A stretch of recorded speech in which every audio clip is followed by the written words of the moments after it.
So, ano ba ang katotohanan? Sa sobrang paghahanap mo, napunta ka sa mga YouTube videos, sa mga kamatis na atis. Pero kahit nanood ka, kahit pinagbigyan mo, hindi mo pa rin makuha yung sagot. Schematic Analysis Unit ang magmumulat. Maiiwas ang iba, bakain nyo pa na mabulag. Huling-huli ko ang mga... Hi! Welcome back sa Kamatis Analysis Unit channel. Ngayon naman, bago natin discuss yung pragmatic theory of truth, just a recap, these theories of truth are about metaphysics, the first principles of things.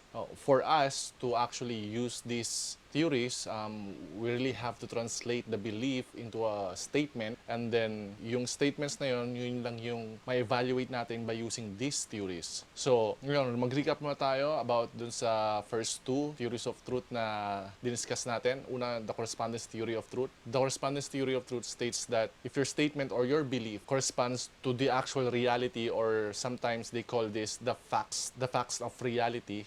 So, kapag nagko-correspond yung statement mo at yung belief mo dun sa facts ng reality, the correspondence theory of truth says na it's true. And then the second one is the coherence theory of truth. Ang belief mo na translated into statements, dapat mag-cohere siya sa ibang beliefs mo. Then, it's true. So ngayon, punta tayo sa pragmatic theory of truth. We have to clarify first na yung pragmatic theory of truth is a different kind of theory, pero kasama siya dito sa theories of truth. Kasi the basis ng pragmatic theory of truth is, alam ko si Charles Sanders Peirce, si William James, tsaka si John Dewey. Ito yung mga founders ito. This is an American philosophy, pragmatism.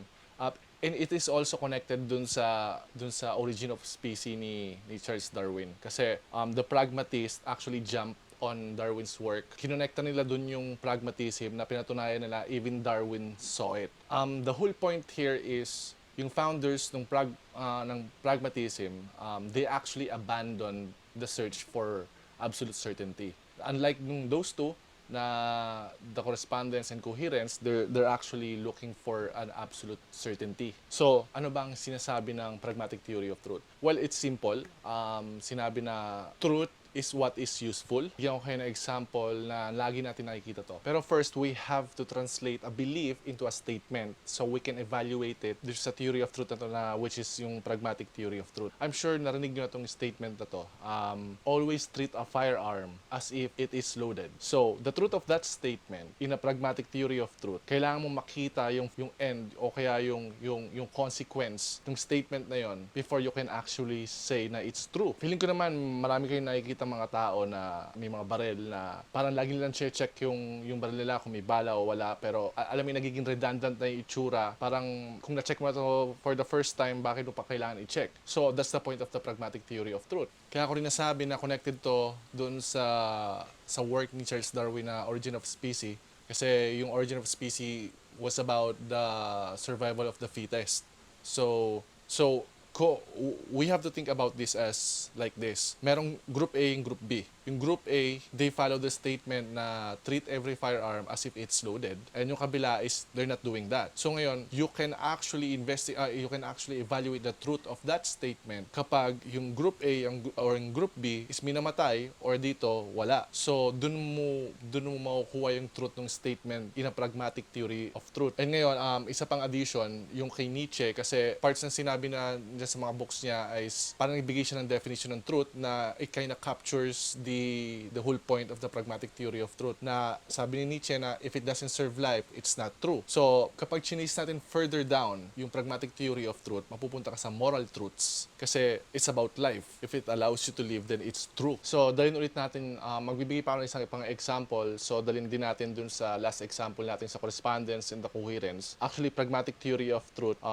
will give you moral truths. So in order for us to understand this, let's go back to the previous example, like in the crime scene. Do sa crime scene, sa correspondence theory of truth, kailangan mo ng alibi na gagamitin mo yung correspondence theory of truth para sa ibang scene. Pero ang coherence theory of truth is yun yung time na i-interview ka ng detective or ng investigator para to find faults dun sa statements mo, and then dun nila ipupush yung investigation nila. But in a pragmatic sense, yung coherence theory of truth will only be useful in a pragmatic sense if you're searching for motive. Kasi motive is about moral issues. Like for example, sabihin natin na yung suspect, pinatay niya yung victim dahil let's say na witness ng victim yung isa pang crime ng suspect, or maaring yung suspect ninakawan yung victim para hindi makapagsumbong at di makulong yung suspect.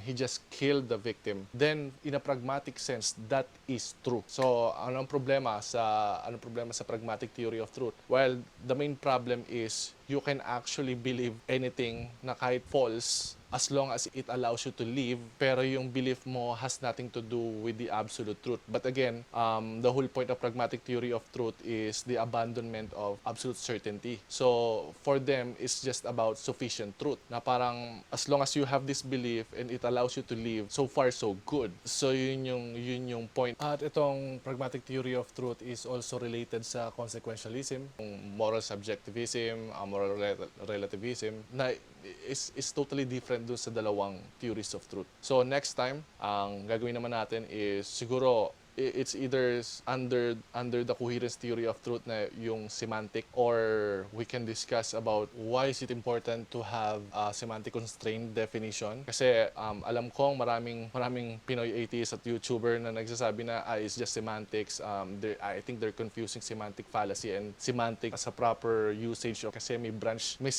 ng philosophy na all about semantics. So it's really important. So yun, next time ulit. Schematics Analysis Unit ang magmumulat, maiiwas ang iba, bakain nyo pa na mabulag, huling